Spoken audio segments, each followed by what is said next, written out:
85% من اقتصاد إيران اتضرب علشان المفاوضات. جاهز تسمع؟ خليني أقول لك في الأول مستجدات المفاوضات، يعني وصلنا لإيه؟ وبعدين أقول لك اللعبة اللي أمريكا بتعملها وإيران بترد إزاي، وده يفرق في إيه في نهاية الحرب. أولاً، أمريكا قدمت لباكستان ومصر اقتراح من بندين بس عشان تنهي الحرب دي في إيران. أول نقطة هي هدنة مؤقتة لمدة 45 يوم، وخلال المدة دي يبقى في مفاوضات لنهاية الحرب، يتفقوا بقى على المواضيع التانية اللي هيتفاوضوا عليها. البند التاني تبقى على طول بقى مدتها يعني، ويبقى خلاص يعلنوا فيها الوصول لاتفاق، وتنتهي الحرب نهائيا بين أمريكا وإيران. إيران ما سكتتش، قالت لك هتقول لي بنود، أنا كمان ليا بنود.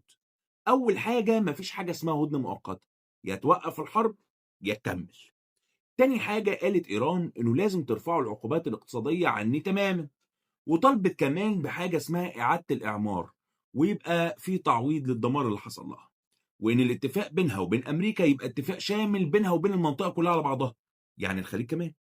وإنهم عاوزين ينظموا فكرة مرور السفن من مضيق هرمز ويحط لها قواعد وقوانين. خد بالك بقى، البنود دي عبارة عن إنها الأساس اللي هيقعدوا يتفاوضوا عليه، يعني هيتفاوضوا على كل حاجة تانية ما ذكرتش في البنود، واللي منها النووي. وده مش كلامي، ده كلام إيران. خليني بقى أقول لك الشكل النهائي اللي هتشوفه في المفاوضات عبارة عن إيه. البنود دي معناها إن دي الشروط اللي كل دولة حطاها للتانية علشان يقعدوا يتفاوضوا مع بعض، وده معناه إنه أهم نقطة الناس بتتكلم عليها هي النووي، وإنه ده داخل في التفاوض. ده مش كلامي أنا، ده كلام الإيران قالته. خليني بقى أقول لك إيه اللي ممكن تشوفه في المفاوضات، وأمريكا أو إيران هيردوا على بعض إزاي. أول حاجة اتكلموا عليها هو وقف دائم لإطلاق النار. أمريكا ما عندهاش مانع أبدا إنها توقف الحرب في مقابل إنها تحقق هدفها الأول، البترول. أمريكا لو ضمنت ليها حتة أو تضمن تكلفة وصول البترول الإيراني يزيد العالم، سواء بقى تكاليف التأمين أو حتى فلوس رسوم مرور، المهم إنها تزيد. أما بالنسبة لإعادة الإعمار، فعاوز أقول لك إنه ده أكل عيش أمريكا على فكرة. يعني أنت عارف مثلا إن أمريكا هتكسب من إعادة إعمار غزة حوالي 112 مليار دولار، ومن إعادة إعمار أوكرانيا حوالي 800 مليار دولار. بتدخل على إنها مقاول، تكسب مليارات في مقابل الإشراف والتنفيذ، وتشتري المواد منين؟ من مصانعها. فده أصلا مصلحة ليها.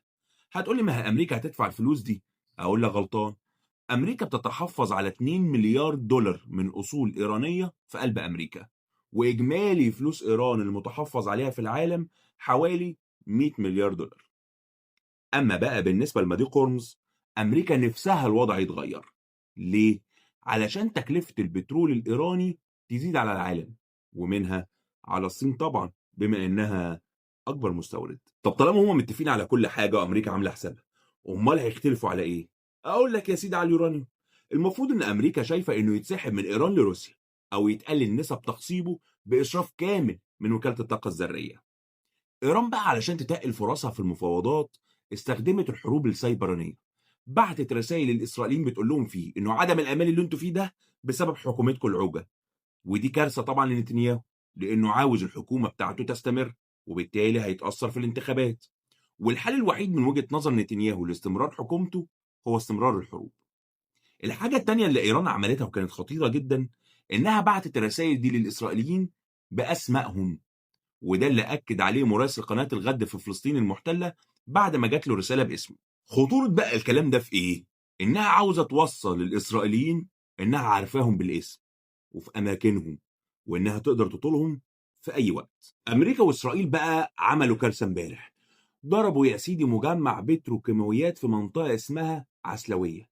المجمع ده مسؤول عن 50% من إنتاج إيران كله من البتروكيماويات. وضربوا كمان مجمع مهاشهر، والمجمعين دول مع بعض بقى بيعملوا إيه؟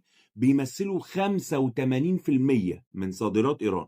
يعني اقتصاد إيران اتضرب في مقتل. طب عملوا كده ليه؟ علشان الضربات دي تهز الاقتصاد الإيراني، ولحد ما يفوقوا يكون الشعب طهق ويوقع النظام، أو تفضل الدولة في أضعف حالتها. وده هدفهم اللي هم عاوزين يوصلوا له في نهاية السنة دي أو في شهر 9. ده كلامهم من تقارير المخابرات ومنشور بالمناسبة، وقالوا نتنياهو كمان. ده اللي بيعمله كل طرف علشان يحقق أهدافه في الحرب دي، وده اللي هتشوفه الأيام اللي جاية. اكتب لي بقى في الكومنتات أنت شايف إيه اللي ممكن يحصل تاني، مش قُلت لك تتابعني علشان أقول لك اللي بيحصل حواليك ببساطة؟